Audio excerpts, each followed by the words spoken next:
भारत में एलपीजी की कमी को लेकर काफी अफवाहें हैं, तो चलिए आज इसकी सच्चाई जानते हैं। ऑनलाइन ये सवाल खूब चल रहा है, तो चलिए सारी अफवाहों को हटाकर सीधे फैक्ट्स पर आते हैं।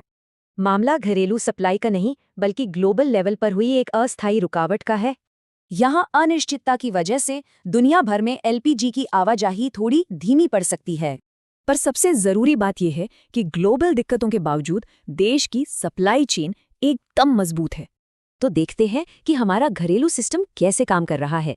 सप्लाई चेन का हर हिस्सा नॉर्मल चल रहा है। सबसे पहले देश भर के बॉटलिंग प्लांट्स वो अपनी पूरी क्षमता से काम कर रहे हैं। इसके बाद एलपीजी टैंकरों का ट्रांसपोर्टेशन भी बिना किसी रुकावट के लगातार जारी है।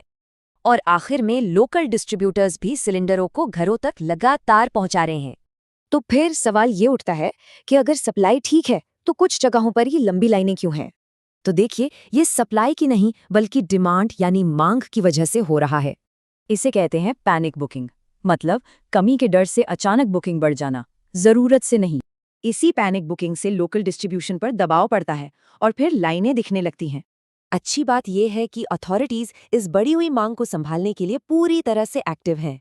उनकी टॉप प्रायोरिटी यही है कि घरों तक एलपीजी की सप्लाई लगातार पहुंचती रहे। इन सब से एक बात तो साफ है, भारत का एलपीजी सिस्टम काफी मजबूत और फ्लेक्सिबल है। तो पूरी तस्वीर समझने से ऑनलाइन फैली गलत जानकारी को पहचानना आसान हो जाता है। इसलिए जरूरी है कि डर पर नहीं, तथ्यों पर भरोसा किया जाए, तभी ये सिस्टम सबके लिए काम करेगा।